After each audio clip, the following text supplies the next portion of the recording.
HSC 26 শিক্ষার্থীরা তোমাদের জন্য সুখবর রয়েছে। প্রশ্নপত্র ভুল হয়েছে, সেখানে তোমরা সবাই নাম্বার পাবা, বোর্ড স্বীকার করেছে এবং যাবতীয় এই ব্যাপারটা নিয়ে কথা বলবো। দুইটা পরীক্ষা নিয়ে, বিশেষ করে ফিজিক্স অ্যান্ড আইসিটি, আরও কয়েকটা সাবজেক্ট সামনে এগুলো থাকবে, আমি তোমাদেরকে সেই আপডেটও দিচ্ছি। দেখো, বর্তমানে এই সুখবর কথাটা টাইটেলটা লেখার খুব ইচ্ছা ছিল না, কিন্তু যেহেতু এটা একটা ভালো খবর তাই বলা। বাট এই যে পরীক্ষা নিয়ে যেটা হচ্ছে, এটার পক্ষে কোনোভাবেই আমরা না, আমরা শিক্ষার্থীরা যেটা চাই সেটার পক্ষে। ম্যাক্সিমাম শিক্ষার্থী চাচ্ছে পরীক্ষাগুলো বন্যার পরে নিতে, কিন্তু শিক্ষা বোর্ড মানতেছে না। আমরা এটা আসলে পক্ষে না, এই ব্যাপারটা আগে ক্লিয়ার করে দিলাম। আর এরপরে আসি যে প্রশ্ন নিয়ে যেটা হয়েছে। দেখো, একটা কথা বলি, কিছু মনে করো না ভাইয়া, এবছরের প্রশ্ন একদম খুবই নিম্নমানের কোশ্চেন। নিম্নমানের কোশ্চেন মানে এই না যে তোমাদের একটা পরীক্ষা কোশ্চেন কই থেকে আসে, বোর্ড কোশ্চেনগুলো অ্যানালাইসিস করবা, টেস্ট পেপারগুলো অ্যানালাইসিস করবা, বইয়ের বেসিক জায়গাগুলো অ্যানালাইসিস করবা, সেখান থেকে কোশ্চেন আসবে।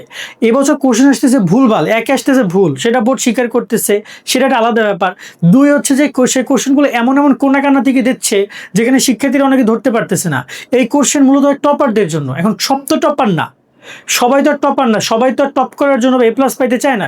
কেউ চায় পাস করতে, কেউ চায় এ মাইনাস পাইতে, কেউ চায় এ গ্রেড পাইতে। তো এখানে তাকে সেটা দিতে হবে না, সব টপার লেভেলের কোশ্চেন দিলে হয়? একটা কোশ্চেনে কি হয় বলো তো, 30% আসে, 30% তোমাদের কোশ্চেনের 30% হয় সহজ কোশ্চেন, বাকি 30% হয় তোমার একটু মাঝারি রকমের কোশ্চেন, বাকি 40% আপনি খুবই টাফ কোশ্চেন দেন। যারা পাস করতে চায় তারা এই 30% দিয়ে পাস করবে, যারা একটু ভালো রেজাল্ট করতে চায় তারা এই বাকি 30 দিয়ে ভালো রেজাল্ট করবে, যারা এ প্লাস পেতে তারা 40-তে যাবে। কিন্তু এবছর কোশ্চেন সব করতেছে এই 40 লেভেলে, সব 100% কোশ্চেন আসতেছে। এভাবে কোনো কোশ্চেন হয় না। এত কঠিন কোশ্চেন করলে কীভাবে হবে? বাংলা প্রথম পত্রে দেখেছি আমরা, আবার ইংরেজিতে দেখেছি আমরা, আবার দেখেছি আইসিটিতে, আবার দেখেছি ফিজিক্সে, অ্যাকাউন্টিং, এরকম হলে হয় না। যাই হোক, এই হচ্ছে কথা। এইভাবে প্রশ্ন পরীক্ষা, এটা আসলে কোন মানে কি একটা গালি আসতেছে মুখে, বাদ দেয়। এরপর আসি যে এখানে তারা কি করছে। দেখো, আইসিটিতে তোমাদের একটা এমসিকিউ ভুল ছিল, এটা আমরা বলে দিয়েছি। আইসিটি ওই এমসিকিউতে তোমরা সবাই 1 মার্ক পাবা। বোর্ড ভুলের ব্যাপারে এখন পর্যন্ত কোনো কিছু জানে না, এবার যেহেতু এমসিকিউ এর খাতাগুলো কিন্তু মূল্যায়ন করবে বোর্ড থেকেই, যার কারণে এটা তারা নিজেরাই সলভ করে নিবে, কারণ এটা কোনো টিচাররা মূল্যায়ন করবে না, তাই যে বিজ্ঞপ্তি দেওয়া লাগবে। কিন্তু যেহেতু তোমার এখানে আইসিটির যে ফিজিক্সের যে কোশ্চেনটা এসেছে, সেই ভুলটা হয়েছে একদম সৃজনশীলে, যেটা খাতা শিক্ষক নেবে, তাই বিজ্ঞপ্তি দেওয়া। আর অনেক ভুলভ্রান্তি ছড়াচ্ছিল, তাই তারা বিষয়টা ক্লিয়ার করলো। বাট ভুলটা তো আসলে বোর্ডের, ভুলটা তো শিক্ষা মন্ত্রণালয়, তারা ভুল প্রশ্নে কেন পরীক্ষা নিবে? আরেকটা বিষয় হচ্ছে যে সামনে আরও এরকম ভুল হইতে পারে, সেক্ষেত্রে তোমাদের করণীয় কী বা সেক্ষেত্রে কী কী সুবিধা পাবে সেটাও বলে দেয়। তোমরা খেয়াল করো, এখানে বলে দিয়েছে যে তোমাদের একটু পুরোপুরি দেখাই দিই, তাহলে মনে বেস্ট হবে। ওকে, এখানে দেখো, খেয়াল করো, বলেছে এসএসসি পদার্থবিজ্ঞানের সৃজনশীল অংশের 6 ও 7 নম্বর প্রশ্নের সম্পর্কে বিভিন্ন গণমাধ্যমে তথ্য অবগত রয়েছে। সবকিছু মিলে যে দেখতে পাচ্ছ, এই সকল বিষয় সকল পরীক্ষার্থী বিভাগ সংশ্লিষ্টদের গুজব বিভ্রান্তি, গুজব বিভ্রান্তির কথা বলেছে।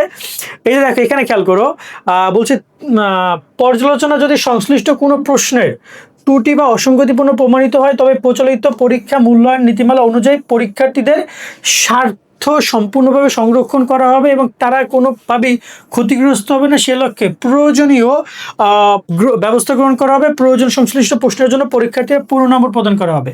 অর্থাৎ এই ভুল প্রশ্নের জন্য পূর্ণ নম্বর প্রদান করবে, এটা বলেছে। আবার এখানে একটা কোশ্চেনও আছে, সেটা হচ্ছে একটা শিক্ষার্থী 2টা কোশ্চেন ভুল হয়েছে, ও বারবার সলভ করতে গিয়ে, যারা করেছে তারা বারবার সলভ করতে গিয়ে ওই কোশ্চেনটা ভুল করেছে এবং সময় লস করেছে। এতে করে সামগ্রিক অন্য কোশ্চেনে তার ভুল হয়েছে, অন্য কোশ্চেনের অ্যান্সার দিতে সময় কম পেয়েছে, মানসিকতা টেনশন ছিল যে আমি অ্যান্সার করতে পারলাম না।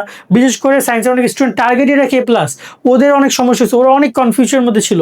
তো সব কিছু মিলে এই টেনশনটা তো শিক্ষা মন্ত্রণালয় থেকে মাফ করতে পারবে না, বা এটার তো কোনো ক্ষতিপূরণ দিতে পারবে না, বা দিবেও না, দিতে পারলেও দিবে না।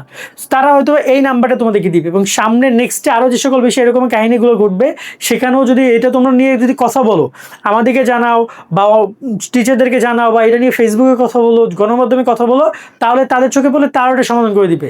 তারা তো তাদের দোষ, অনেস্টলি বলি, তাদের দোষ ঢাকতে চাই বল টাইম, কিন্তু তোমাদেরকে সম্মুখে নিয়ে আসতে হবে যে প্রশ্ন ভুল, কিছু করার নাই, তো তোমাদের সম্মুখে নিয়ে আসতে হবে।